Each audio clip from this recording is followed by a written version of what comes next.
Hi, I'm Jill Byler, the Operations Manager at Arizona Wholesale Mortgage, and today we're going to talk about interest rates here with Jared DeLuca. Jared, how are interest rates actually determined and calculated? So they're determined by a number of different factors. It can be your income, your credit history, and credit score.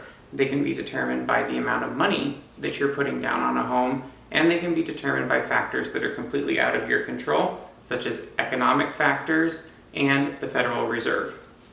One of the things that may be worth noting is that over the last several years, our industry is now highly regulated. So when we actually go to quote you a rate, when we look on the rate sheets, we have such a tight range of FICO scores. So like maybe 580 to 619, people with a 620 to 660, 661 to 679, has a certain FICO score range, 680 to 719, 720 to 759, and then 760 higher. So depending upon where you land with your FICO score is going to determine your interest rate, which can vary. So someone who maybe has a 580 credit score is going to actually end up paying a much higher rate than someone who's a 780 borrower. Exactly. And literally, you can have two different sets of people whose credit scores are very similar, but still, within a few points of each other. And depending on what sort of qualifying threshold you're in, it's going to impact the interest rate.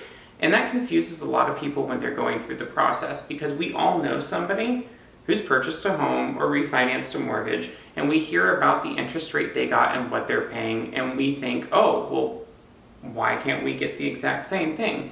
And that's generally because everyone's individual situation is different and every loan scenario is different, all of which are impacting that interest rate.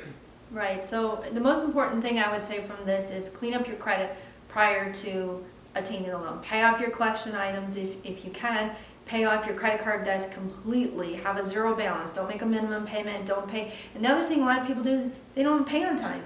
Yeah. They'll pay a day later, they'll pay 1 day late, 3 days late, say, oh, well, I paid it off, but you're still late, so you need to pay on time. And especially if you're dealing with student loans, always want to make those student loan payments on time. Those are extremely important, because if there are late payments on student loans, you need to be prepared to have a solid 12 months of satisfactory payment history before you can really get going in the process. Wow, well, thank you for that information, Jared. Thank you for joining us, and click below for some of our videos. And remember, on your next home purchase, call Arizona Wholesale Mortgage Inc. Thanks for joining us.